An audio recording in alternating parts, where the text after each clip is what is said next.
The Capital and ROI worksheet is a critical part of the business case. It's where the ROI calculations are done. So let's take a look at how the workbook does that. When you open up the workbook, you'll see that the first thing that's asked for is how much is this project going to cost? How much are the one-time costs need to be expended in order to make this retrofit happen? Notice that these are capital expenditures, they're one-time costs, as opposed to the ongoing operational costs that we accounted for in the expenses spreadsheet. So what you do is you come up with these numbers, again, talking to people who are perhaps more knowledgeable than you are, or the people who will actually do the work, or the people in the parts of the business that are going to be most familiar with these kinds of calculations or these kinds of estimates. And by the time you're finished, you'll come up with numbers that make sense to you and them. And it might look something like this. So you see that we've allowed for the capital cost of the retrofits themselves, the relocation costs associated with people who might be affected in the building, and some other things. If you need more lines, just add them. But by the time you're finished, you've totaled up the total amount of capital expenditure, CapEx, that the company needs to invest in this project in order to make it happen. You might also do a little bit of research on where the money might come from and whether or not there are some perhaps government grants or other sources, foundations, community funds that might be able to contribute something to this kind of project, or maybe a bit of a break on the borrowing rates associated with green bonds or something like that. So do a little bit of homework on where the possible sources of capital might be.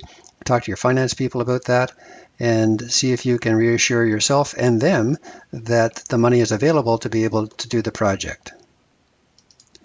Now let's scroll down to the exciting part, which is the ROI calculations. And you'll notice that this is already partially filled in.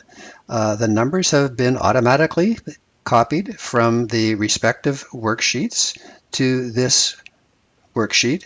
So these numbers are ones that you created before from your work on the expenses and revenue worksheets. And you'll notice that now what we're doing is we're spreading them over a period of 5 years. It could be 3 years, could be 5 years, could be 10 years.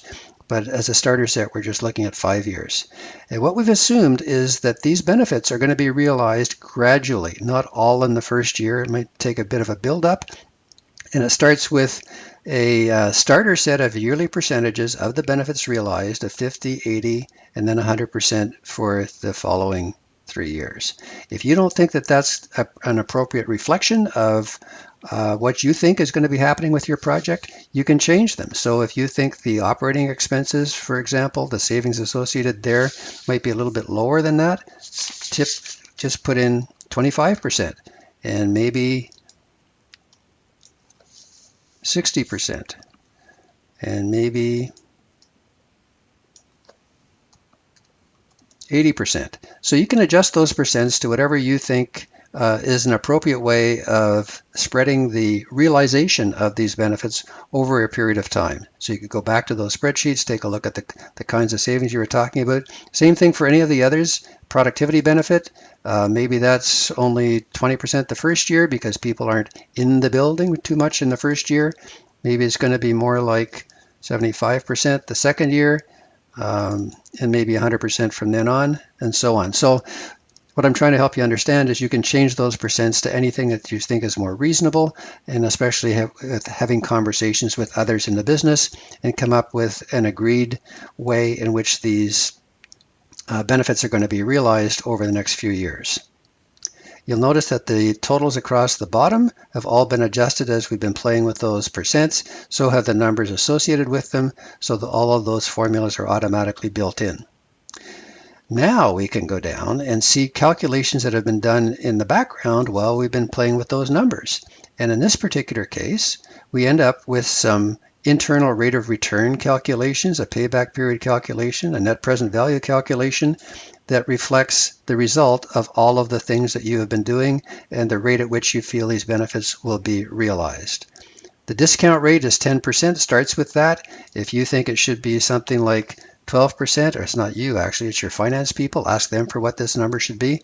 Just plug in that number and it affects the net present value. If you think it should be 8%, you can change it to 8%. Whatever they think it is, that's what it should be.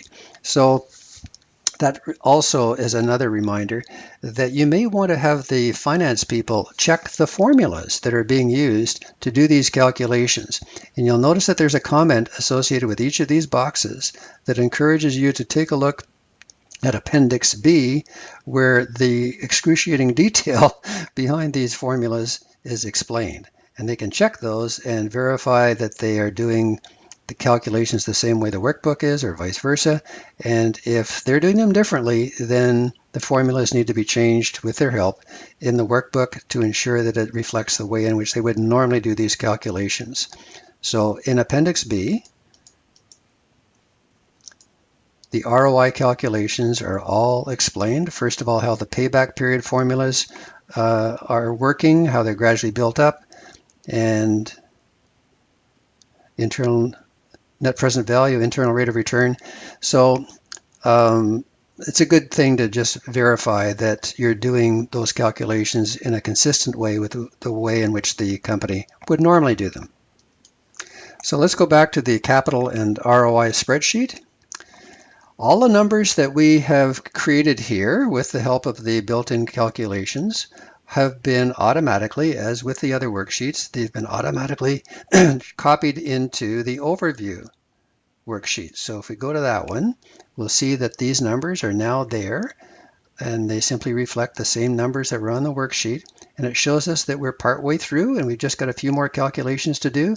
And in fact, let's take a look at the asset value increase potential associated with this project, as well as the market value increase, the stock market value, and we'll do that next.